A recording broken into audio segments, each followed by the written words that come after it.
சிவபுராணம் பிரதம ஸ்கந்தத்தில் 18ஆம் அத்தியாயம் பந்தமோக்ஷ ஸ்வரூபமும் சிவலிங்க மகாத்மியமும் இந்த அத்தியாயத்தில் சொல்லியிருக்கார். பந்தமோக்ஷ ஸ்வரூபம் சிவலிங்க மகாத்மியம் எல்லாம் விஸ்தரித்து இதில் எப்படி முனிமாரோட கேள்விக்கு பதிலாயிட்டு சூதன் சொல்கிறதா மாதிரி வருது. அதில் கேட்குறார், இந்த மாதிரி பந்த மோட்சங்கள் எப்படி இல்லாமாகும், பந்தம் எப்படி இல்லாமாகும், மோட்சம் எப்படி கிடைக்கும் அப்படின்னு கேட்க அதுக்கு சூதன் சொல்கிறார், பிரகிருதியை தொடங்கின 8 பந்தங்களில் பந்தனாக்கும் ஜீவன். இந்த 8 பந்தங்கள்லேருந்து மோஜனம் லபிச்சவன் தான் முக்தன். இந்த 8 பந்தங்கள்னா என்னது அப்படின்னா பிரகிருதி, நேச்சர், புத்தி, அகங்காரம், பஞ்ச தன்மாத்திரை. பஞ்ச தன்மாத்திரைனா சப்த, ஸ்பரிச, ரூப, ரச, கந்தம். இந்த பஞ்ச தன்மாத்திரையோடு தான் பஞ்ச இந்திரியங்கள், கண்ணு, காது, மூக்கு, நாக்கு, தொக்குங்கிற 5 இந்திரியங்கள் பிரவர்த்திக்கிறது. இந்த 5 இந்திரியங்கள் வழிதான் நம்ம விஷயங்கள் எல்லாம் கிரகிக்கிறோம் இல்லையா? கண்ணால் பார்க்குறோம், காதால் கேட்குறோம், மூக்கால் மணக்கிறோம், நாக்கால் ருச்சிக்கிறோம், தொக்கால் ஸ்பர்சிக்கிறோம். இப்படித்தான் ஒரு வஸ்துவை நம்ம புரிஞ்சுக்கிறது, எல்லா காரியங்களும் மனசிலாக்கிறது. இந்த 8 விஷயங்கள் தான், இந்த பிரகிருதி தத்துவம் தான் நம்மளை பந்தத்தில் ஆக்கிறது. எவனொருவன் இந்த 8 பந்தத்தையும் வசீகரித்து அதுக்கு அதீதமாக வரானோ, நான் அதுக்கு அடிமைப்படாமல் இருக்கானோ, அவனுக்கு மோட்சம் அர்த்தம். அதனால் இந்த 8 பந்தங்கள்லேருந்து முக்தனானவனை ஜீவன் முக்தன் அப்படின்னு சொல்லலாம். இந்த சரீரம் 3 விதமான சரீரம்னாக்கும் சிவபுராணத்தில் வர்ணிக்கிறார். ஸ்தூலம், சூக்ஷ்மம், காரணம். ஸ்தூல சரீரம் கொண்டு தான் நம்ம காரியங்கள் எல்லாம் செய்கிறோம். ஸ்தூல சரீரம்னா இப்போ பார்க்க போனோமே, இந்த சரீரம் ஸ்தூல சரீரம். சூக்ஷ்ம சரீரம் இந்திரிய போகங்கள் அனுபவிக்கிறது. இந்த சூக்ஷ்ம சரீரம் இருக்கு, இதுக்குள்ள உள்ள சூக்ஷ்ம சரீரம் தான் இந்திரிய போகங்கள் எல்லாம் அனுபவிக்கிறது. கண்ணால் பார்க்கறது, காதால் கேட்கறது, இதெல்லாம் அனுபவிக்கிறது சூக்ஷ்ம சரீரம். இந்த காரண சரீரங்கிறது ஆத்ம பாகம். இப்படி சுகம், துக்கம் இது ரெண்டுமே பாப புண்ணியனுடைய பலமாயிட்டு தான் உண்டாகிறது. நமக்கு எதெல்லாம் ஃபேவராக வருதோ அதெல்லாம் புண்ணியத்தினுடைய பலம், எதெல்லாம் அன்ஃபேவராக வருதோ அதெல்லாம் பாபத்தினுடைய பலம் அர்த்தம். புண்ணியா புண்ணிய பலப்பிரதாய நமஹா லலிதா சஹஸ்ரநாமத்தில் பார்க்குறோம் இல்லையா?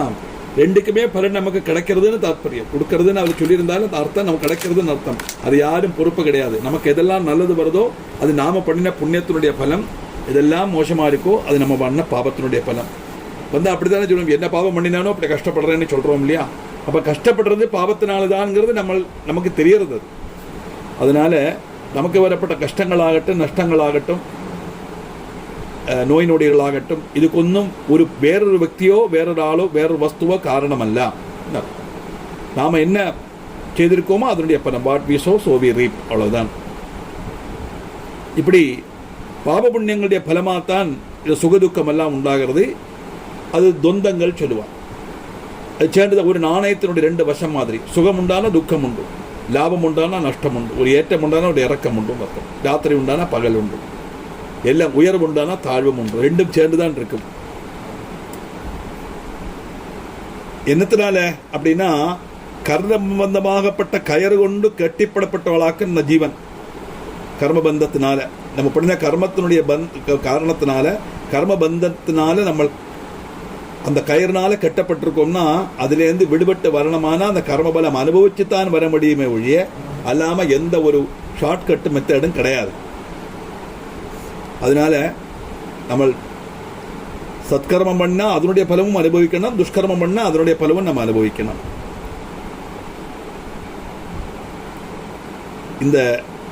இதெல்லாம் வசீகரிச்சு எடுக்கிறதுனால தான் ஈஸ்வரன் சிவன் அப்படின்னு சொல்றது.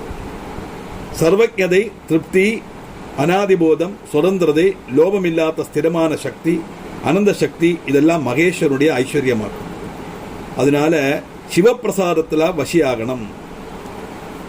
அப்படி சிவப்பிரசாதத்தினால வசியாகணும்னா சிவபக்தியினால பரமேஸ்வரனை நம்ம வசப்படுத்தினோமே ஆனால்னா, ஈஸ்வர விசாரத்தோடு நம்ம இருப்போமே ஆனால், நம்ம பண்ற கர்மங்கள் எல்லாம் சிவன்ல சமர்ப்பிச்சு செய்யணும்.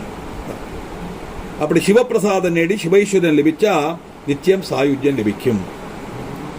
அப்போ எப்படி எல்லா கர்மங்களும் பண்ணி சிவனுக்கு அர்ப்பிச்சுட்டோமானா பாவத்தினுடைய பலன் நமக்கு வராதா அப்படிங்கிற ஒரு சந்தேகம் வரலாம்.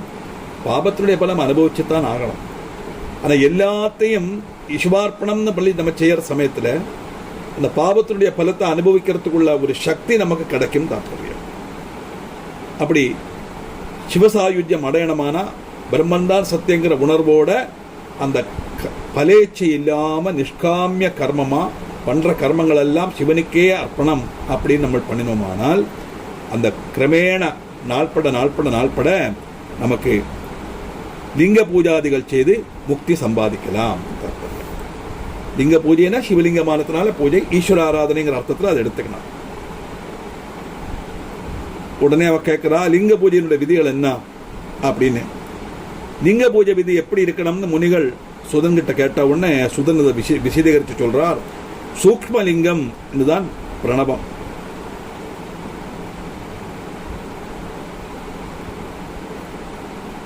பிரணவ மந்திரம் இருக்கே, ஓம்னு பிரணவம் சொல்றோமே, அந்த மந்திரம் வந்து சூக்மலிங்கம், பஞ்சாட்சர மந்திரம் ஸ்தூலலிங்கம் அப்படின்னு நினைச்சுக்கணும். இதோட பூஜை தான் மோட்சப்பிரதமான சிவபூஜா லிங்கங்கள்.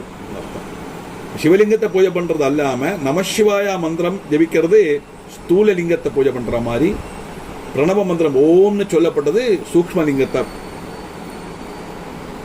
பூஜை பண்ற மாதிரி. மற்ற ஆத்தியம் சொன்ன இந்த பிரணவம் சொன்னோமே, அது வந்து சுயம்பு லிங்கம். ரெண்டாமத்த பஞ்சாட்சர மந்திரம் பிந்து லிங்கம். பிரதிஷ்டிதம், யரம், குரு இவ சேர்ந்து 5 லிங்கங்கள் உண்டு. இந்த ஆதித்தது தேவன்மாராலும் ரிஷிமாராலும் பாவனையால் ரூபப்படுத்தப்பட்ட உத்தம லிங்கம். இந்த பிரதிஷ்டிதமான லிங்கம் அது ஊர்ஜ சக்தி உள்ளதாக்கும்.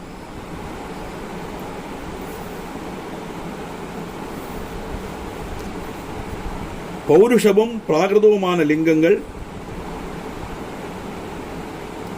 பௌருஷம்னு சொன்னா அந்த காம்பீரியத்தோடு நிற்கப்பட்டது.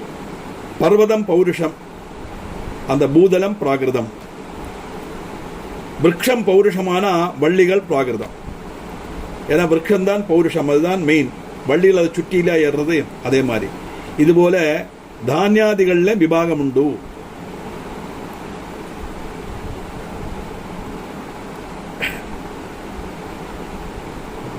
அந்த சிவலிங்க ஆராதனையில ஜலாபிஷேகம், பஸ்மாபிஷேகம், இப்படி 2 மார்க்கம் உண்டு. அந்த ஜலாபிஷேகம் எப்படி, பஸ்மாபிஷேகம் எப்படி அப்படின்னு முனிகள் கேட்க அதுக்கு இவர் வர்ணிக்கிறார். பிரபஞ்சகர்த்தா சிவன் பிரபஞ்சம் தகிப்பிச்சு பஸ்மம் உண்டாகிறது. அந்த ஜகத்தினுடைய சாரமும் அவர் ஸ்வீகரிக்கிறார்னு அர்த்தம்.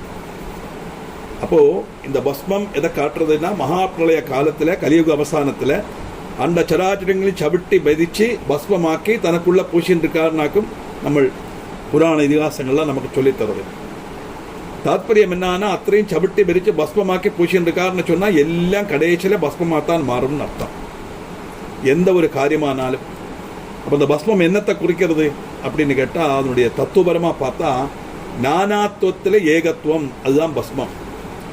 எந்த ஒரு வஸ்துவை நம்ம எரிச்சாலும் சரி, எந்த கலராக இருந்தாலும் சரி, எந்த ரூபத்தில் உள்ளதானாலும் சரி, எந்த விலைபடிப்பு உள்ளதானாலும் சரி, எரிச்சு கலஞ்சா அதெல்லாம் சாம்பலாக தான் வரும். அதுதான் மிச்சம்னு அர்த்தம். அந்த சாம்பலை பகவான் பூசின்னு இருக்காருன்னா எல்லாம் தனக்குள்ள ஆகீரணம் செய்திருக்கிறார்னு அர்த்தம். அதுதான் லிங்கம். லம் லயனம் கம் கமனம், எதிலேருந்து வந்ததோ அதில் போய் லயிக்கணும். அதுதான் சம்ஹாரம்னு சொல்லப்பட்டது. சம்ஹாரம்னா கொல்லறதுங்கிற அர்த்தம் அல்ல, எல்லாம் தனக்குள்ள ஆக்கிக்கிறார் தாத்பரியம். அப்படி பிரபஞ்சகர்த்தாவான பரமேஸ்வரன் அந்த தகிப்பிச்ச பஸ்மம் தான் அவர் சரீரத்தில் பூசின்னு இருக்கார். இந்த பஸ்மத்தை நம்ம சாதாரண நெத்தியில் எட்டுக்கிறோமே திரிபுண்டம் அப்படின்னு சொல்லுவான். திரிபுண்ட தாரணம் அப்படின்னு. திரிபுண்ட தாரணம்னா இந்த விரலால் 3 விரலால் இப்படி இட்டுக்கிறது, அதுதான் சைவ சின்னமாக்கும். அது சிவன் ஆராதிக்கப்பட்டவா சைவாள், சைவ சின்னமாக உள்ளது. நெற்றியில் உள்ள பஸ்மம் பூசல்ங்கிறது சைவ லட்சணம்.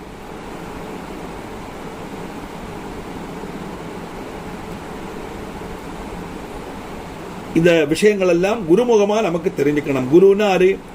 கூவ ரோதிக்கப்பட்டவன் குரு. கூன சப்தத்துக்கு அந்தகாரம் அர்த்தம். அஜ்ஞானம் ரோதிக்கிறதுன்னா அது இல்லாமக்கிறதுன்னு தாற்பயம். இப்போ அந்தகாரம் அஜ்ஞானம் சொன்னா ஞானம் அல்லாததெல்லாம் அஜ்ஞானம். பிரம்மன் தான் சத்தியங்கள் உணர்வு ஞானம். அடுத்தவரை பாக்கி எல்லாம் அஜ்ஞானம் தாற்பயம். அந்த அஜ்ஞானத்தை நீக்கி, அஜ்ஞானங்கிற இருட்டை நீக்கி ஞானங்கிற ஒளியை கொடுக்கப்பட்டவர் குரு. அந்த குரு உபதேசத்தால தான் இந்த காரியங்கள் எல்லாம் நம்ம தெரிஞ்சுக்கணும்.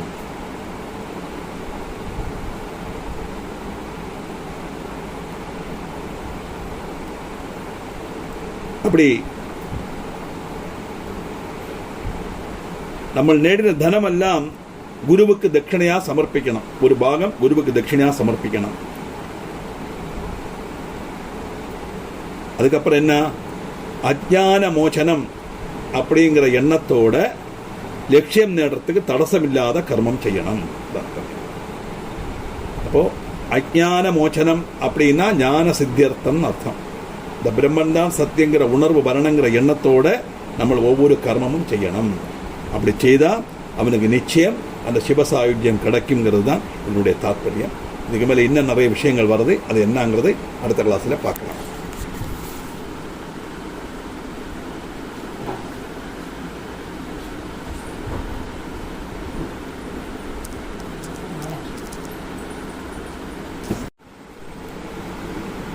சிவபுராணம் 18th அத்தியாயம். அதில் குருவனுடைய பிரபாவத்தை வர்ணிக்கிற மாதிரி உள்ள இடத்துல சொல்லி நிறுத்தினோம். அஜ்ஞானங்கிற இருட்டை நீக்கி ஞானங்கிற ஒளியை கொடுக்கக்கூடியவர் குரு. கு ரோதிக்கப்பட்டவன் குரு. கு சப்தத்துக்கு அந்தகாரம்னு அர்த்தம். ரோதிக்கிறதுனா இல்லாமாக்குறதுன்னு அர்த்தம். இப்போ பகவத் அனுகிரக பகவான் குருவனுடைய அனுகிரகத்தினால்தான் அந்த அவருடைய அனுகிரகத்தினால்தான் அந்த அஜ்ஞானம் நீங்கி ஞானம் சித்திக்கும் தாற்பயம். அப்படி ஞானம் சித்திச்சோம்னா அஜ்ஞான மோசனங்கிற லட்சியத்தோட நம்ம எல்லா கர்மத்தையும் பண்ணணும். அஜ்ஞான மோசனம் சொல்லியாச்சுன்னா இந்த பிரம்மன் தான் சத்தியங்கிற உணர்வு, லோக மித்தியங்கிற எண்ணம் வரணும். லோக மித்தியங்கிற எண்ணம் வந்தாச்சுன்னா நம்ம பண்ற கர்மங்கள் எல்லாம் நிஷ்காமிய கர்மமாக தான் மாறும். ஏன்னா இது ஒன்றும் சாசனமல்ல. இது இல்லே தெரியுமா, இல்லாத ஒரு வஸ்துக்காக நம்ம எதுக்கு பிரார்த்தனை பண்ணணும்?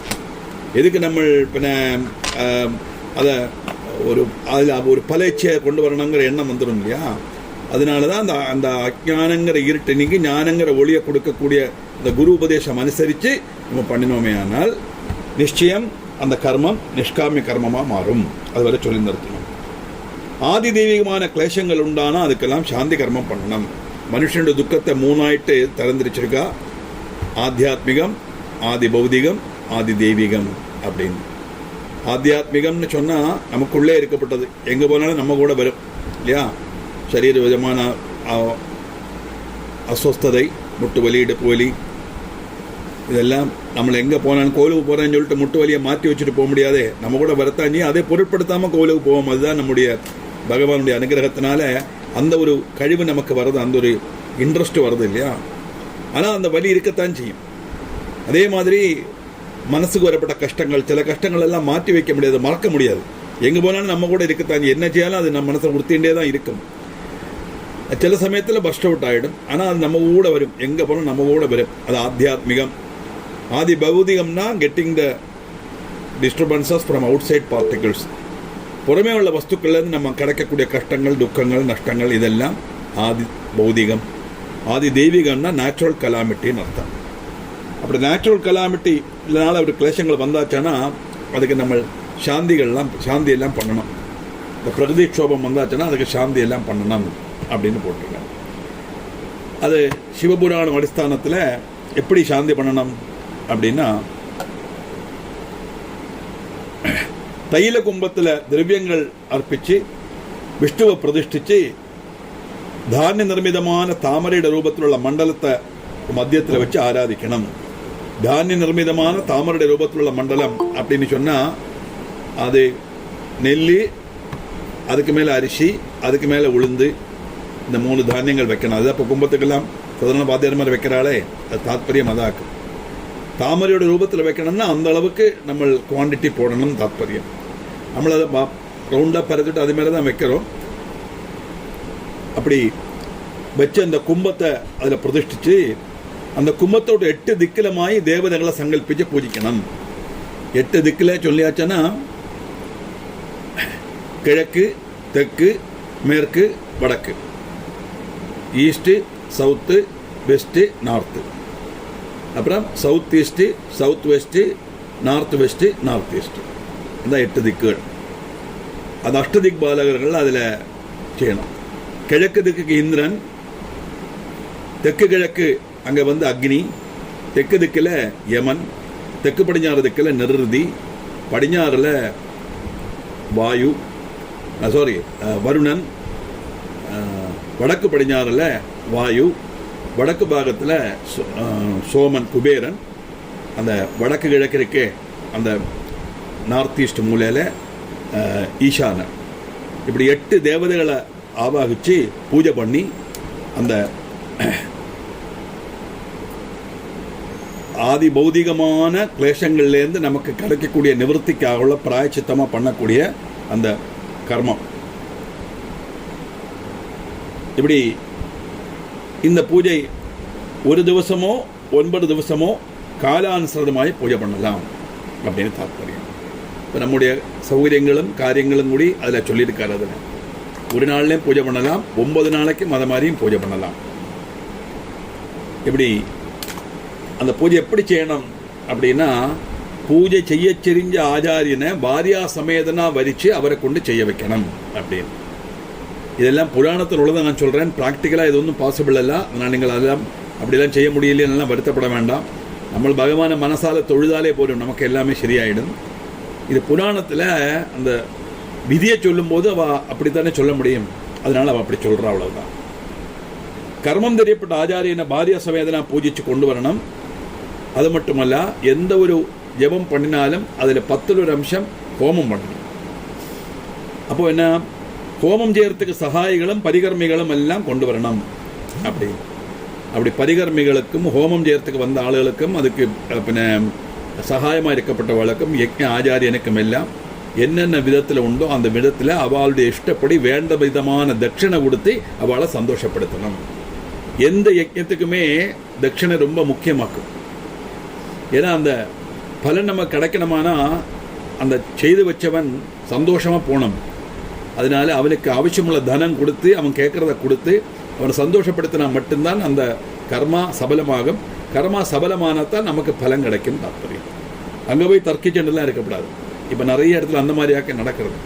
கல்யாணம்னு வந்தாச்சுன்னா இவ்வளோ ரூபாய்க்கு என்ன செலவு, உமக்கு எப்படி ரூபாய், இப்படிலாம் கேள்வி கேட்குறான். ஆனால் ஒரு மணிக்கூர் 2 கொஞ்சம் ரோசாப்பூ வச்சு ஒரு கலர் துணியை கட்டிட்டு போகிறான். அவன் 20,000 ரூபா வாங்குறான். 20,000 ரூபாய்க்கு உனக்கு என்ன செலவு, இந்த ரோசாப்பூ 15 ரூபாய் ஆகுன்னு சொல்கிறது இல்லையே. அதனால மெயினாக கர்மம், இந்த நம்ம வைதிக கர்மமாக்கு நமக்கு மெயின்.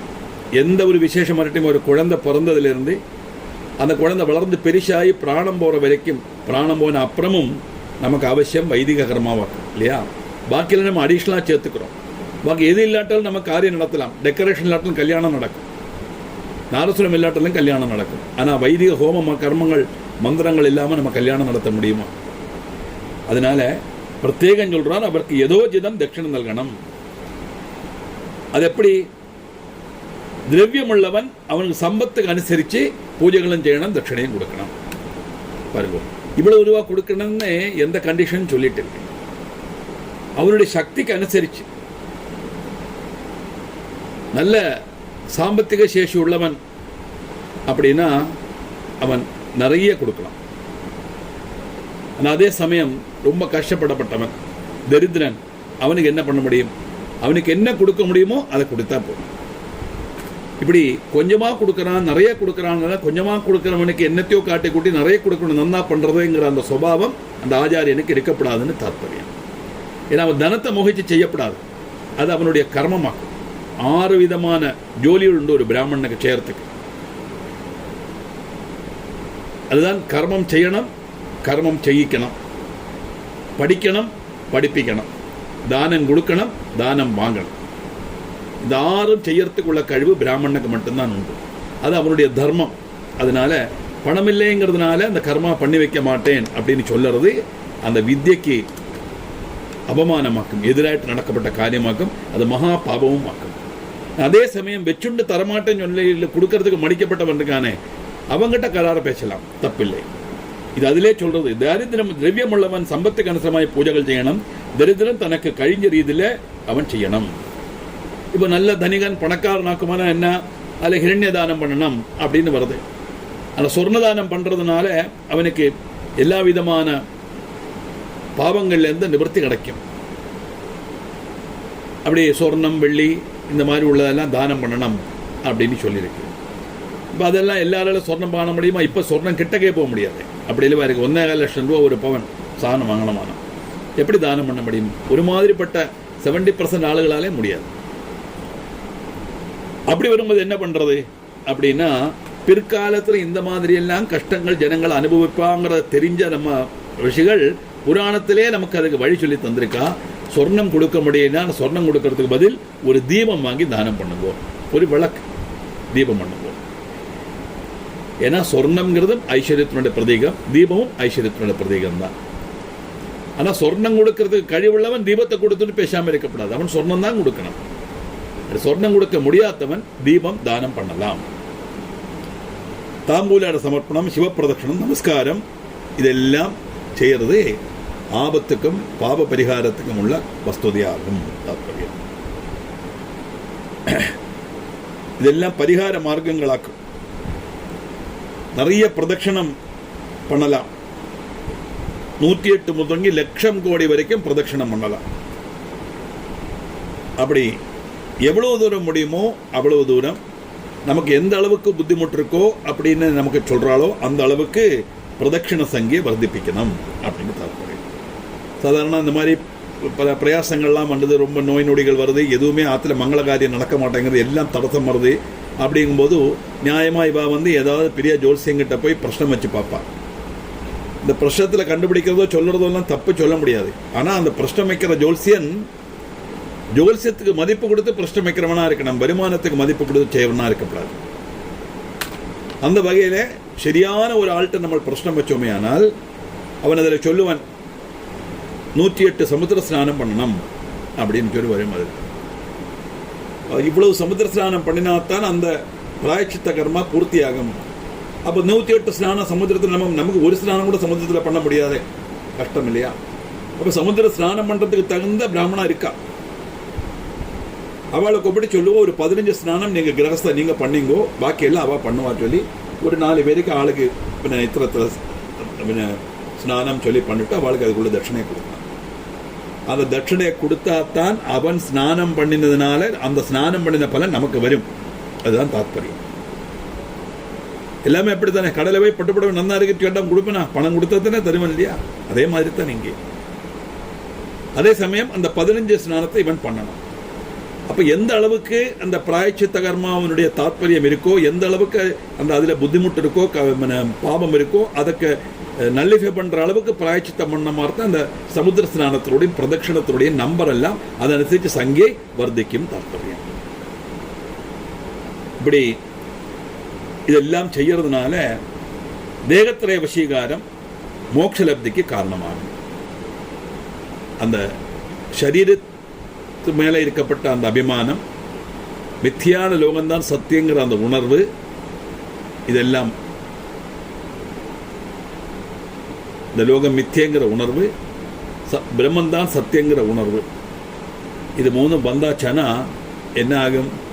இவ்வளவு தூரம் பூஜாதி கர்மங்கள் பண்ணி பிரதட்சண நமஸ்காரங்கள்லாம் பண்ணி அந்த ஆதி தெய்வீகமான கிளேசங்களுக்கு பிராயச்சித்தமாக நம்ம பண்ண ஒரு சமயத்தில் அவனுடைய மனசுல இருந்து அந்த மோகம் இல்லாம ஆயிடும், ஆகணும். அப்பதான் அந்த கர்மா பலப்பட்டதுன்னு அர்த்தம். மோகம் இல்லாம ஆச்சுன்னா மோகக்ஷயம் மோட்சம், அவனுக்கு சிவசாயுஜ்யம் கிடைக்கும் அப்படின்னு தாற்பயம். இப்படி விஸ்திருதமான பூஜைக்கு ஷோடசோபச்சாரங்கள்லாம் செய்யணும். எல்லா பூஜையிலுமே ஷோடசோபச்சாரம் உண்டு, 64 உபச்சாரம் உண்டு. பூஜையில நம்ம மினிமம் 16ஆவது செய்யணும் தாற்பயம். அது நம்ம சாதாரண செய்யப்பட்டதுதான். மறுத்தான் ஆவாகனம், ஆசனம், பாத்தியம், அர்க்கியம், ஆஜமனீயம், மதுபர்க்கம், ஸ்நானம் கழிஞ்சு வஸ்திரம், யஜ்ஞோப உத்திரிய ஆபரணம், அர்ச்சனை, தூபம், தீபம், நைவேத்தியம், இதுதான் 16 உபநிலை. இப்படி ഷോഡശോപചാര പൂജ ചെയ്യறது மட்டுமல்ல, சிவமகாத்மிய கீர்த்தனம் செய்யணும். இதெல்லாம் கழிஞ்சு பரமேஸ்வரனுடைய பிரபாவத்தை வர்ணிக்கப்பட்ட அந்த கதைகள், பரமேஸ்வரனுடைய கதைகள், பரமேஸ்வரனுடைய புராணத்தில் உள்ள விஷயங்கள் எல்லாம் நம்ம சிரவணம் பண்ணணும், தெரிஞ்சுக்கணும். சிவஸ்தோத்திரம் சொல்றதை கேட்கணும், முடிஞ்சா சிவஸ்தோத்திரம் சொல்லணும். இப்படி பகவன் நாமாவை சொல்லப்பட்ட கீர்த்தனங்கள், பஜனை, பிரபாஷணம், இந்த மாதிரி காரியங்கள்லாம் அவன் கேட்கவும் வேணாம். இம்புட்டும் செய்தா அவனுக்கு கிரமமாக திருடமான சிவபக்தி அவனுக்கு கிடைக்கும். அந்த கிரமமான சிவபக்தி கிடைச்சா மட்டும்தான் அவனுக்கு மோட்சத்துக்கு போக முடியுங்கிறது தான் தாத்பரியம். அதனால பந்தத்திலேருந்தும் விடுபட்டு மோட்சம் கிடைக்கிறதுக்கு என்ன வழிங்கிறது அவளுடைய முதல் கேள்வி. அதுக்குள்ள காரணம் இதாக்குன்னு சொல்லிட்டு வராதவர். இப்படிப்பட்ட ரீதியில் புராணத்தில் சொல்லிட்டுள்ள மாதிரி உள்ள ஆராதனை பண்ணி அந்த மனசை தெளிவுபடுத்திண்டு பிரம்மந்தான் சத்தியங்கிற உணர்வோட எல்லா கர்மமும் பண்ணுற சமயத்தில் மனசில் நமக்கு காமியமான ஒரு காரியமும் வராது. பலேச்சையோடு பண்ணப்பட்ட அந்த அவஸ்தை மாறி பலேச்சை இல்லாமல் எல்லாம் சிவார்ப்பணம் பிரம்மார்ப்பணம் அப்படின்னு சொல்லி நம்ம பண்ணுற சமயத்தில் அந்த மனசுலேருந்து மோகங்கள் நீங்கி அவனுக்கு மோட்சம் கிடைக்கிறதுக்குள்ள சாத்தியதை உண்டாகும், திருடமான சிவபக்தி உண்டாகும் அப்படின்னு சொல்லியாக்கும் 18ஆம் அத்தியாயத்தை முடிக்கிறார்.